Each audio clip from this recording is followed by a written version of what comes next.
एक दिल टूटा इंसान जिसका दिल अभी अभी टूटा है और वो एक एक करके अपना सामान ऐसे ही सड़क पे गिराते हुए जा रहा है। और अचानक वो क्या देखता है कि चलते चलते वो स्टेशन पे आ गया और वो एक ट्रेन में चढ़कर बैठ गया।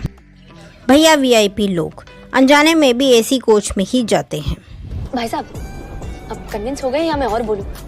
फिर क्या था, वहाँ उन्हें मिली अपनी हीरोइन करीना कपूर।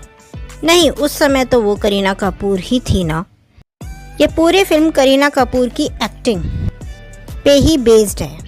नहीं, आप एक्ट्रेस वाली एक्टिंग मत सोचना, क्योंकि वो तो करीना के बस की नहीं, बल्कि डायरेक्टर इम्तियाज़ अली ने लिखने में करीना कपूर को जो कैरेक्टर दिया है वो इतना खूबसूरत है कि पूरी फिल्म बेस्ड ही उनके कैरेक्टर पर है। करीना कपूर एक ऐसी लड़की दिखाई हैं जिन्हें बोलना बहुत पसंद है और बैठकर घंटों बातें कर सकती हैं किसी भी टॉपिक पर, और वो किसी के सामने कुछ भी बिना डरे बड़ी मासूमियत से हर बात कह देती हैं, जो कभी कभी अच्छी लगती है और कभी कभी नहीं भी। खैर, स्टोरी पे आए तो ट्रेन में मुलाकात हो आदित्य की गीत से, और गीत इतना बोलती हैं कि आदित्य उठकर चले जाते हैं और चलती ट्रेन से कूदने की कोशिश करते हैं, पर गीत है वहाँ बोलने के लिए और गीत उन्हें बचा लेती है। और गीत का जादू देखो, उसी दिन जब आदित्य के सामने सब कुछ धुंधला था और वो गम में डूबे हुए थे, और अचानक गीत से मिलने के बाद उसी रात को वो बिल्कुल ठीक हो गए। और ट्रेन का इसमें अहम रोल है, दोनों की उसी रात ट्रेन छूट जाती है और गीत उसे बाय रोड सेफली घर पहुंचाते हैं। तुम एक लड़की हो, अकेली लड़की खुली तिजोरी की तरह होती है। हाँ। फिर क्या था, जबरदस्ती गीत के घर वालों ने पंजाबियों की शान दिखाने के लिए उसे अपने घर में रखा। वहाँ से उसे पता चला कि गीत एक लड़के से प्यार करती है और उसके साथ भागने का प्लान बना रही है, और वो गीत को समझाता है पर वो नहीं मानती। फिर क्या था, दोनों फिर घर से भाग जाते हैं और आदित्य गीत को अंशुमन जिससे वो प्यार करती है उसके घर के बाहर छोड़कर वहाँ से चले जाते हैं। फिर क्या, आदित्य ठीक थे और वो काफ़ी अमीर थे, तो उन्होंने जाकर अपनी कंपनी संभाली और खूब पैसा कमाया और नई कंपनियां भी खोली।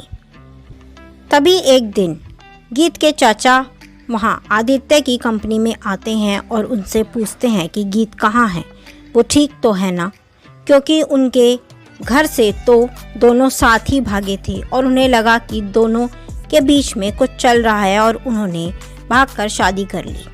पर आदित्य को तो शौक लगा कि गीत 9 महीने से घर ही नहीं लौटी। 9 महीने बीत चुके थे जब आदित्य ने गीत को अंशुमन के यहाँ छोड़ा था। आदित्य ने गीत के घर वालों को एक टाइम दे दिया कि वो उस दिन गीत को उनके घर लेके आएगा। फिर वो मान गए और अपने घर चले गए। फिर आदित्य अंशुमन से मिले और उनसे पूछा कि गीत कहाँ है, तो उसने कहा, कौन गीत?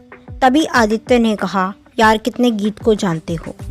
उनके बीच बहस हुई और अंशुमन ने आदित्य को कहा कि ऐसे ही कोई लड़की आपके दरवाजे पर आकर खड़ी हो जाएगी और आप उससे शादी कर लोगे क्या, इसलिए मैंने गीत को मना कर दिया।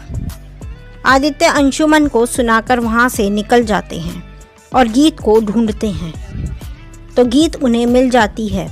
वो उससे घर चलने के लिए कहते हैं, तो गीत गुस्से में कहती है कि मेरे साथ ये सब हो गया है तो तुम ये मत समझना कि तुम्हारा चांस है। गीत को सब कुछ मुंह पे बोलने की आदत है, एकदम साफ साफ। तभी आदित्य ने कहा, नहीं समझूंगा, और अब अपना बैग पैक करो।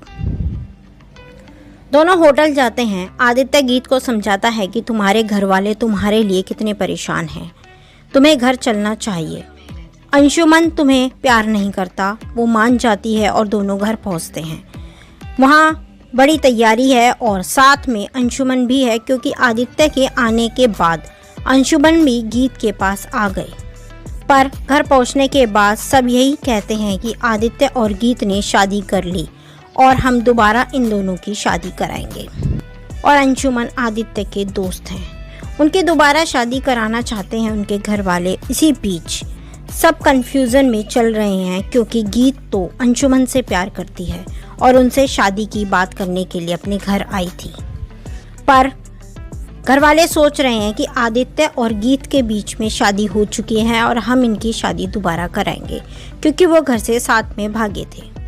तभी गीत फैसला करती है कि वो अंशुमन को छोड़ देगी और आदित्य के साथ शादी करेगी, और आदित्य को पहले से ही गीत से प्यार था।